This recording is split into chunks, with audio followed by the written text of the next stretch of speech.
ॐ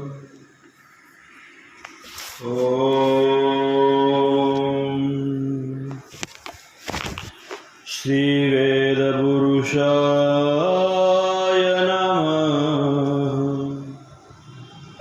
ॐ श्री गुरुचरणकमलेभ्यो नमः। ॐ श्री राधा कृष्ण चरण कमलेभ्यो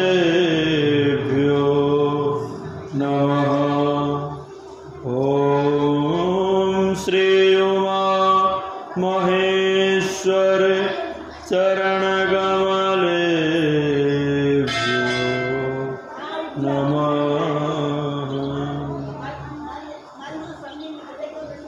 गजाननं भूते गणाधिसेवितं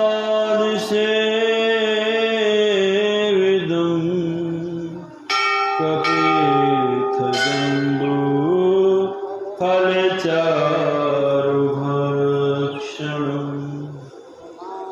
उमासुतं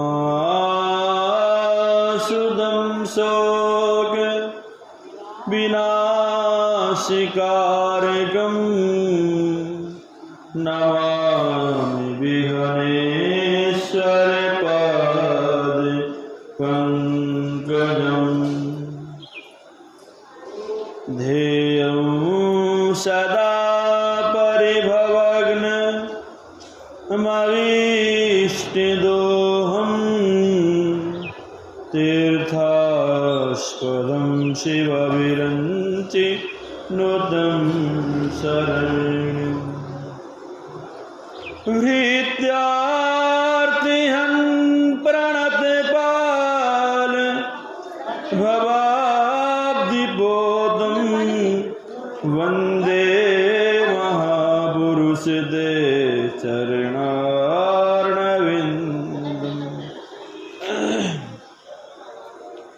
कर्पूरगारं करुणावतारं संसारसारं भुजगेन्द्रहारं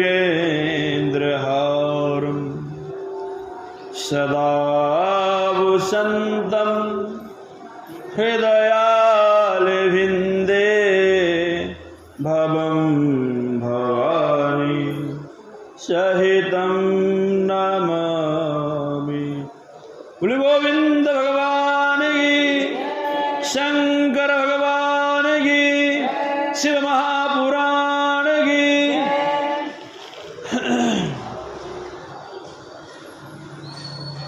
ओम नमः शिवाय, ओम नमः शिवाय।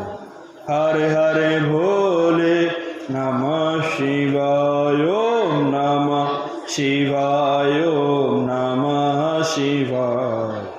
हरे हरे भोले नमः शिवाय। शिव विश्वेश्वराय, शिव विश्वेश्वराय। हरे हरे भोले नमः शिवाय। शिव विश्वेश्वराय, शिव विश्वेश्वराय। हरे हरे भोले नमः शिवाय। ओम नमः शिवाय, ओम नमः शिवाय। हरे हरे भोले नमः शिवाय। ओम नमः शिवाय, ओम नमः।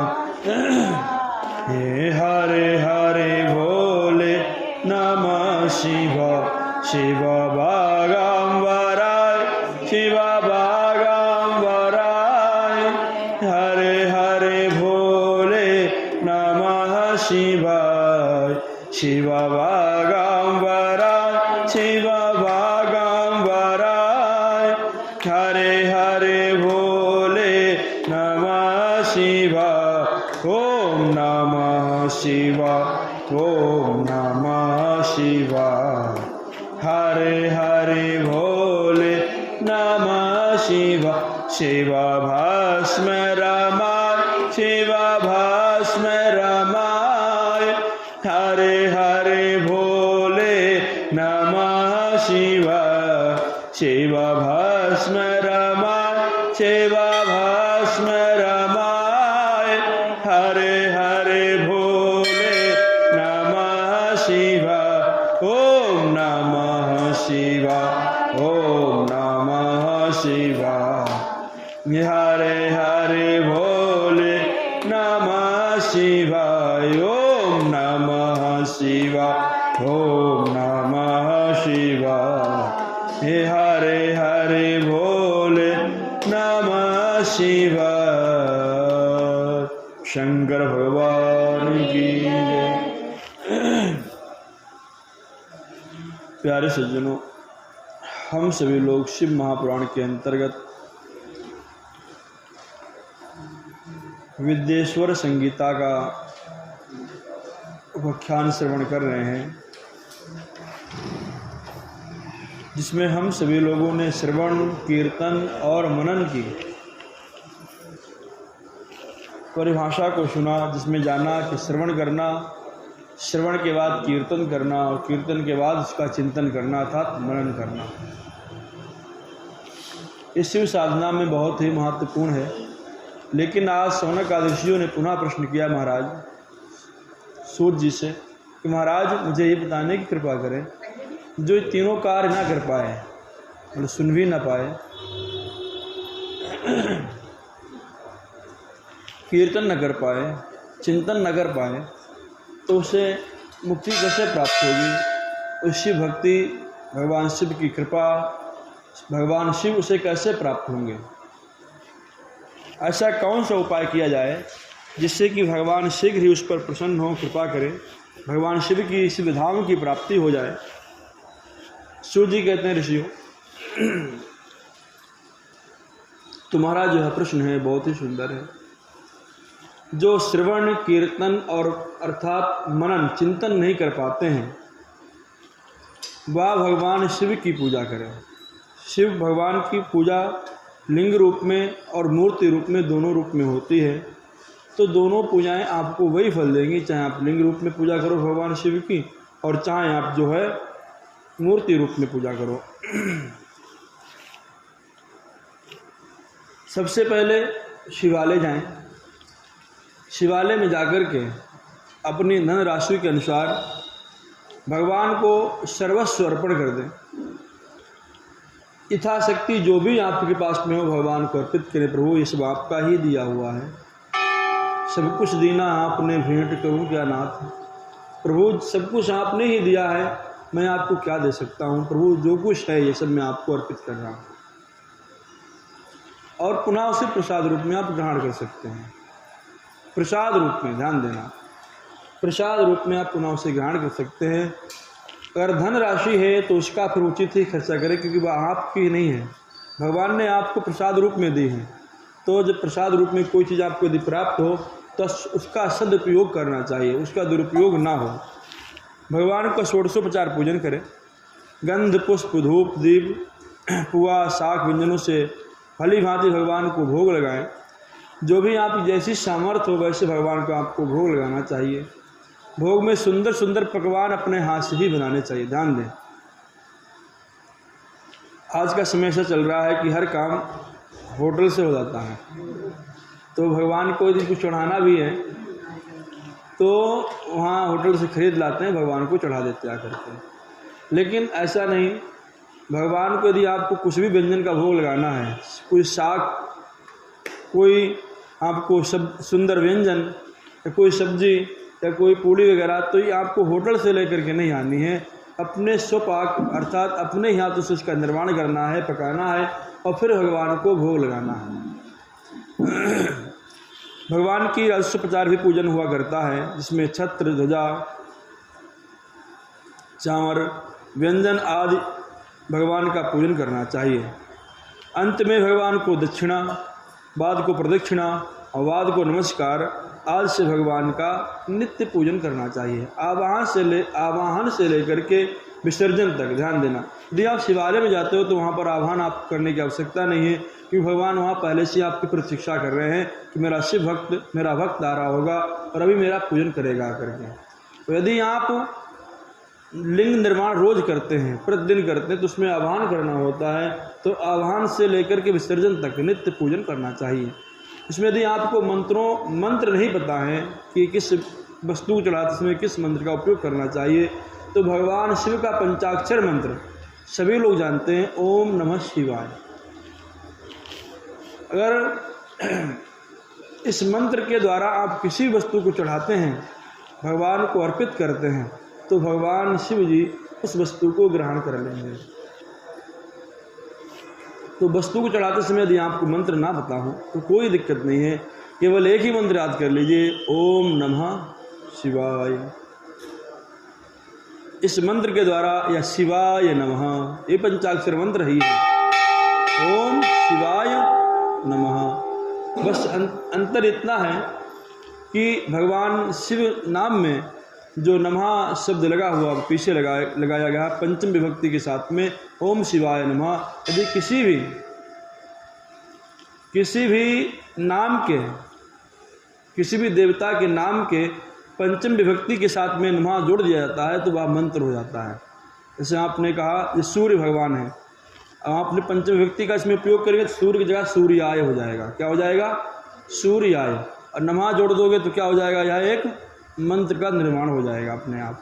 तो किसी भी मंत्र में किसी भी नाम को पंचम विभक्ति के साथ में लगा करके नमः जोड़ने पर वह मंत्र हो जाता है। तो ओम शिवाय नमः भी कह करके आप किसी वस्तु को भगवान को अर्पित कर सकते हैं। यह भी भगवान शिव का पंचाक्षर मंत्र ही है।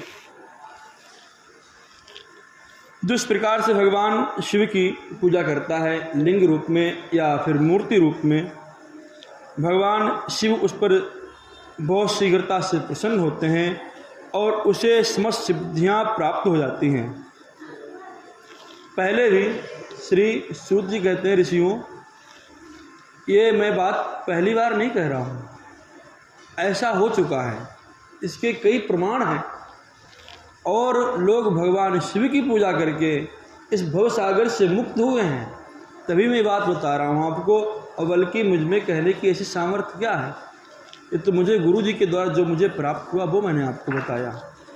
पुनः शौनक ऋषि पूछते महाप्रभु गुरुदेव मुझे बताने की पूजा कृपा करें कि सभी देवताओं का जो पूजन है वो मूर्ति रूप में होता है, परंतु भगवान का पूजन मूर्ति रूप और लिंग रूप में भी होता है, तो अन्य देवताओं का पूजन लिंग रूप में क्यों नहीं होता है? ऐसा क्या है? ये भगवान की पूजा मूर्ति और लिंग में क्यों की जाती है, मुझे बताने की कृपा करें। शौनक जी ने कहा, ऋषियों तुम्हारा यह प्रश्न बड़ा ही पवित्र है, अद्भुत है, और इस विषय में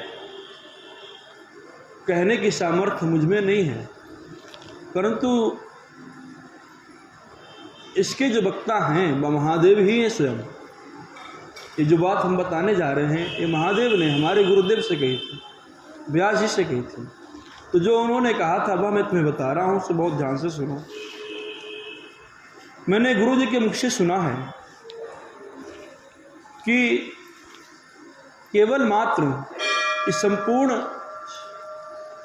त्रैलोक्य में केवल एक ही देव ऐसा है जो ब्रह्म रूप में है, केवल शिव ही ऐसा है जो ब्रह्म रूप में है, जिसकी निराकार रूप में पूजा होती है। अब ध्यान देना, बहुत से कुछ ऐसे दुष्ट जीव हैं जो भगवान शिवलिंग को जो है गुप्तांग से किसी जोड़ देते हैं कि भाई ये बहुत गंदा शब्द है, लेकिन ये ऐसा नहीं है। ये जो शिवलिंग है यह जो है भगवान का चिन्ह प्रतीक है, भगवान का एक प्रतीक चिन्ह है, ये शिवलिंग है।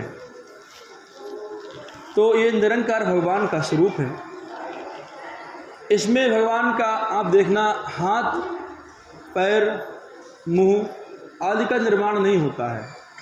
ये केवल मेरा एक भाव है कि भगवान इस निराकार रूप में है। वैसे हालांकि देखा जाए तो लिंग में एक आकार है, एक सीमित आकार है, लेकिन वो हमने अपना भाव से दिया है। भगवान तो व्यापक हैं। जो आप ये पृथ्वी देख रहे हो, पृथ्वी संपूर्ण पृथ्वी पर भगवान शिव ही हैं। जो जल रूप में देख रहे हो, जल रूप में भगवान शिव ही हैं। आकाश वायु अग्नि आपको जो कुछ दिखाई पड़ रहा है इन सब के अंदर, इन सब में ये भगवान शिव का ही स्वरूप है। भगवान का स्वरूप बहुत व्यापक है, लेकिन भगवान को हम पूजा करने के लिए उन्हें लिंग रूप में पूजते हैं।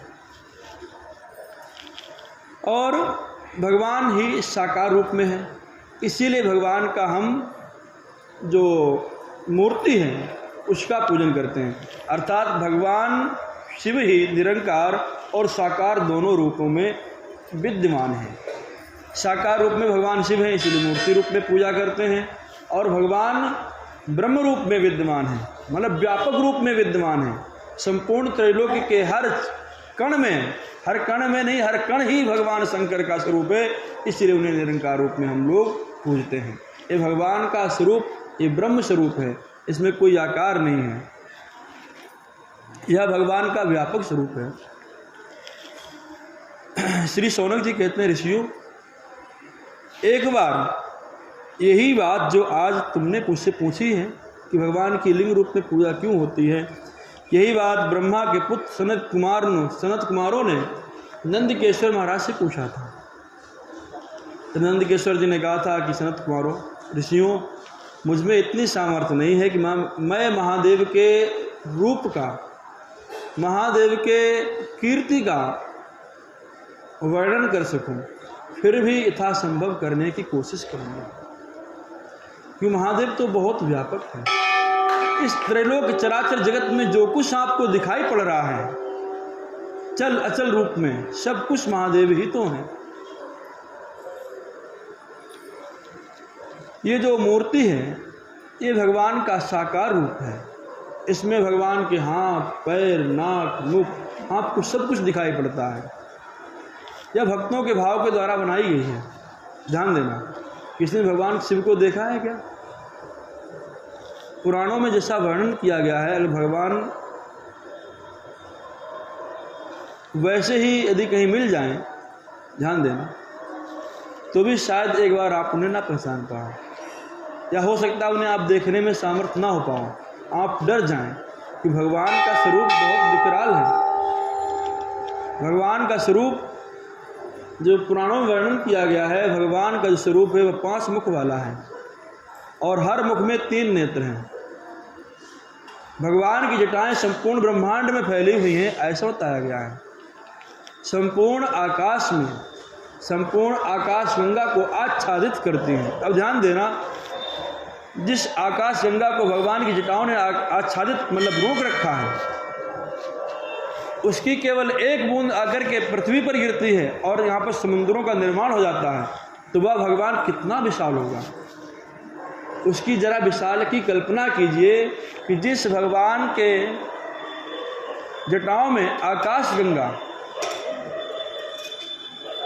बहती हो, उस आकाश गंगा, सोचिए कितनी बड़ी आकाश गंगा होगी, जिसका एक बूंद केवल आकर के पृथ्वी पर गिरता है और पृथ्वी पर 72% जल ही जल हो जाता है, और धरती पर 72% जल है। 7 समुद्रों का निर्माण हो जाता है, तो वह भगवान शिव कितना विशाल होगा। हर देवताओं के पास केवल मात्र 2 आंखें हैं, हमारे शिव के पास में 3 आंखें हैं, 5 मुख हैं। कितनी आंखें हो गई? 15 आंखें हैं शिव के पास में। अब किसी की देवता की आप शरण में जाओगे वह 2 आंखों से कृपा करेगा आपके ऊपर, लेकिन भगवान शिव की शरण में जाओगे तो 15 आंखों से कृपा करेंगे। हर देवताओं के एक ही मुख हैं, किसी के 3 हैं, ब्रह्मा जी के 3 हैं, परंतु उससे अधिक किसी के नहीं। और आंखें तो कितनी 15 किसी के पास में है ही नहीं, परंतु शिव की कृपा देखो, वह 5 मुखों से, 10 भुजाओं से आपके ऊपर कृपा करने के लिए बैठा हुआ है। बस आप एक बार उसकी शरण में जाकर के तो देखें। नंदकेश्वर महाराज कहते हैं कि भगवान का जो लिंग रूप है वह निराकार रूप है, और जो मूर्ति रूप है वह भगवान का साकार रूप है। भगवान मान लो ये कहना चाहते हैं कि आप चाहे पूजा साकार रूप में करो और चाहे निराकार रूप में करो, वह पूजा मुझे ही प्राप्त होगी। तो भगवान शिव का यह परम स्वरूप का वर्णन किया गया। शौनक आदि ऋषियों ने और सनत कुमारों ने नंदकेश्वर महाराज से पुनः प्रश्न किया, महाराज ये लिंग रूप में भगवान की पूजा प्रारंभ कैसे हुई, कब से प्रारंभ हुई, क्यों प्रारंभ हुई, ऐसा बताने की कृपा करें। तो श्री नंदकेश्वर महाराज कहते हैं, सनत कुमारों, एक बार की बात है, एक बार ब्रह्मा और विष्णु में यह बहस छिड़ गई कि मैं तुम्हारा पिता हूँ। ब्रह्मा जी को ऐसा प्रतीत हुआ, भाई कमल की जड़, कमल से जो है, क्योंकि मैं तो ऊपर था और नीचे मेरा बेटा है, ये कमल की जड़ से पैदा हुआ है। भगवान विष्णु को ऐसा प्रतीत हुआ कि भाई कमल मुझसे पैदा हुआ, ये मेरा बेटा है।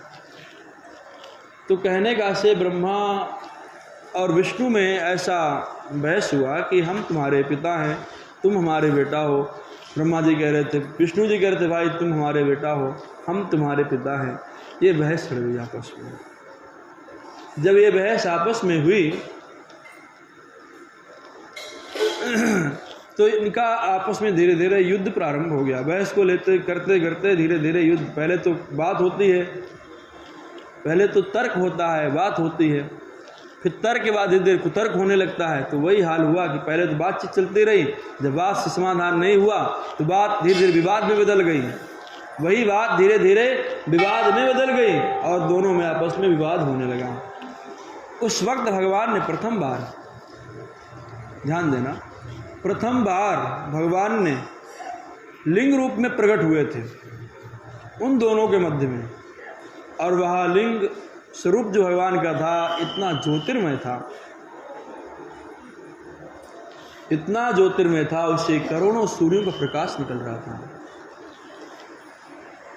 ब्रह्मा विष्णु देवता देख करके अचंभित हो गए, भाई ये बीच में आकर के कौन प्रकट हो गया। आवाज आई कि तुम लोग आपस में लड़ो नहीं, तुम किसी के पिता नहीं हो,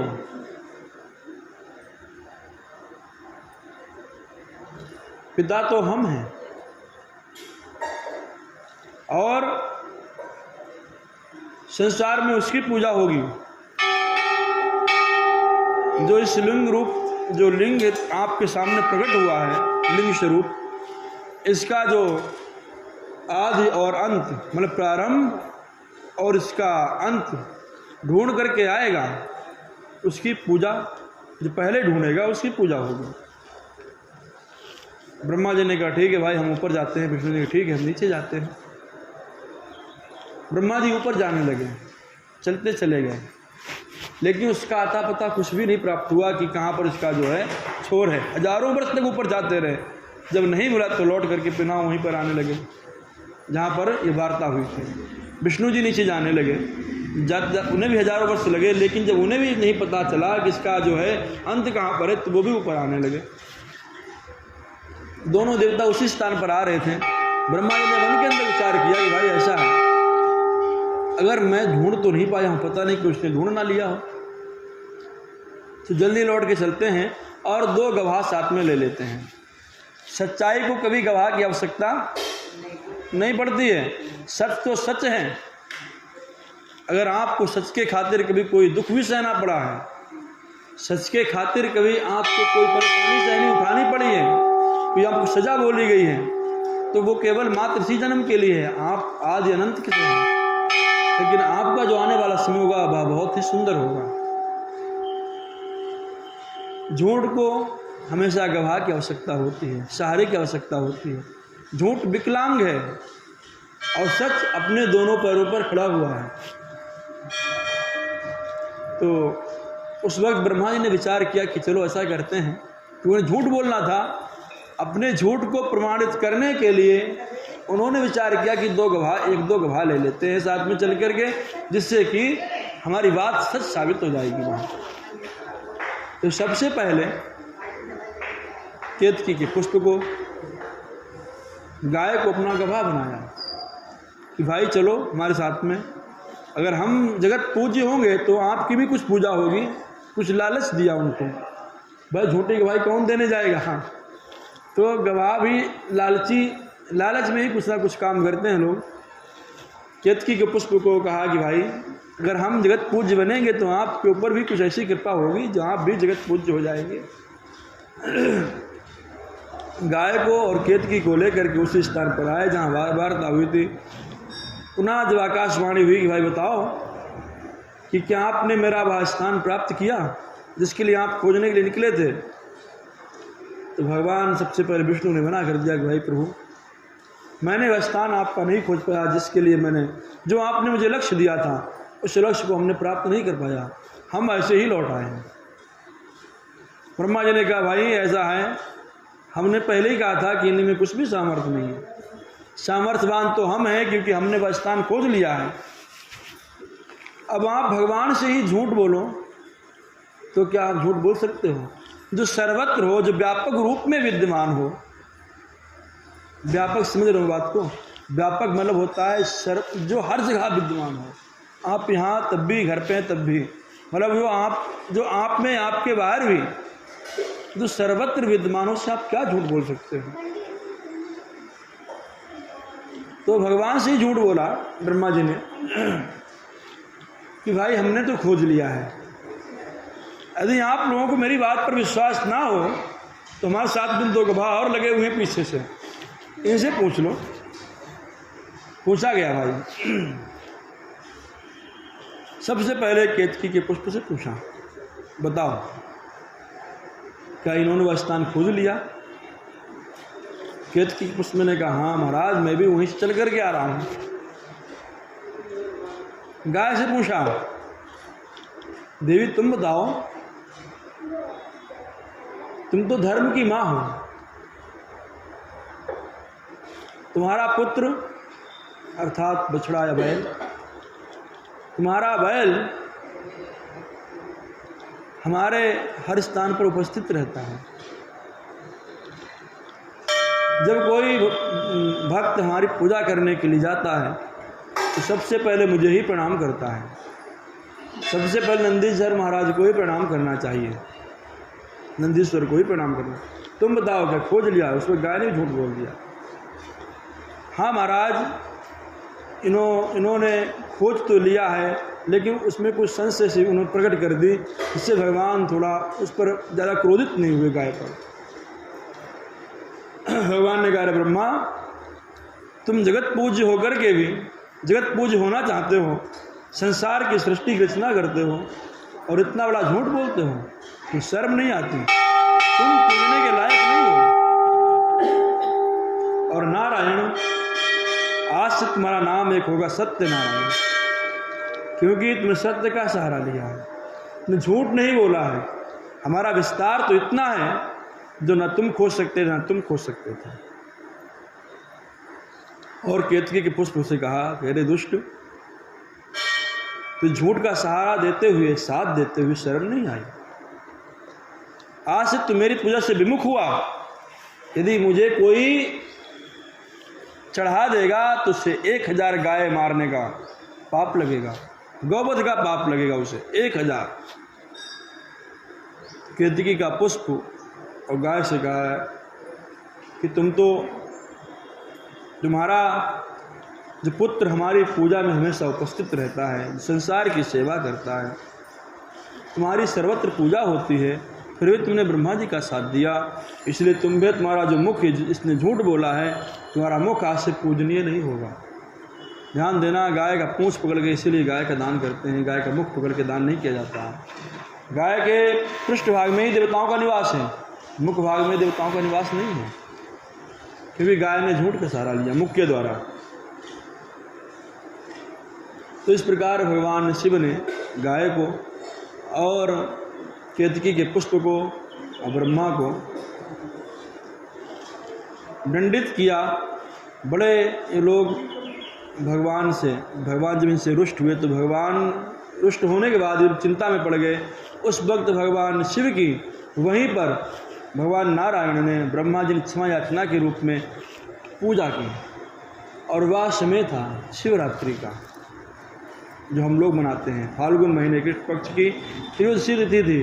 भगवान पुनः प्रसन्न हो गए और कहा कि भाई आज से ये तिथि ही महत्वपूर्ण हो गई है, ये तिथि ही आज से महत्वपूर्ण हो गई है।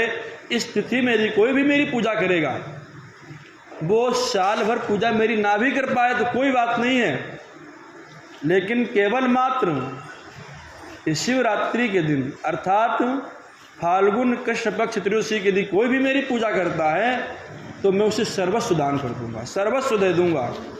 और भगवान केवल देते ही नहीं हैं, भगवान उसका विस्तार भी करते हैं। भगवान यदि यश देते हैं तो इसका विस्तार भी करते हैं। भगवान यदि आपको धन देते हैं, धन का विस्तार भी करते हैं। भगवान यदि आपकी वंश की वृद्धि, भगवान यदि वंश देते हैं तो वंश का विस्तार भी करते हैं। लेकिन अन्य जो देवता हैं वो केवल मात्र आपको देते हैं, उसका विस्तार नहीं करते हैं। भगवान शिव कैसे देव हैं, जो देते भी हैं साथ में उसका विस्तार भी करते हैं। शंकर भगवान की